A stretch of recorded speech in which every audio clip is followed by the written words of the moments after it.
One rainy afternoon, a young boy was pushing an ice cream cart. He hadn't sold a single one. Desperate, he knocked on the door of a humble house. A 16-year-old girl answered. The boy pleaded, "Please, buy at least one ice cream so I can get a hot cup of coffee and warm myself up." The young girl looked at her father and asked, "Dad, can we buy an ice cream from this boy just to help him?" The father answered sternly, "No, we're not buying anything. We'll do something better." He called the boy inside, gave him a warm blanket, and a glass of hot milk. The boy received it with joy. As he left with tears in his eyes, he looked at the girl and said, "One day, God will enable me to repay you for what you've done." 15 years passed, and they never saw that boy again. The girl, now 31, had to rush her father to the hospital with a severe illness. The doctor said he needed urgent surgery, very expensive. Worried, the father said, "Daughter, the only thing we have is our house.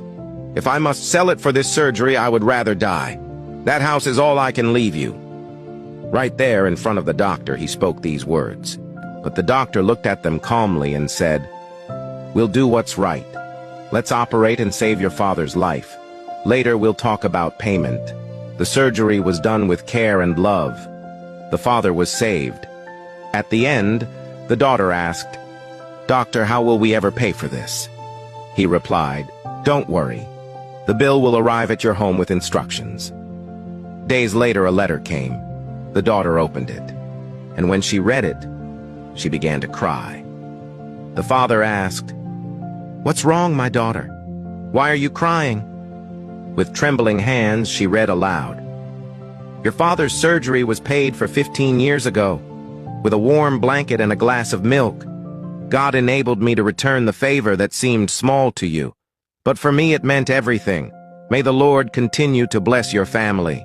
The doctor was the same boy from years before, and the message is clear. Jesus said in Luke 6:38, "Give, and it will be given to you. A good measure, pressed down, shaken together, and running over, will be poured into your lap. For with the measure you use, it will be measured to you." Never doubt, everything you sow, you will also reap. If you sow kindness, kindness will return to you. If you sow love, love will be multiplied back into your life. Now tell me, would you have the courage to share this message? Remember, Jesus also said, "If you deny me before men, I will deny you before my Father in heaven."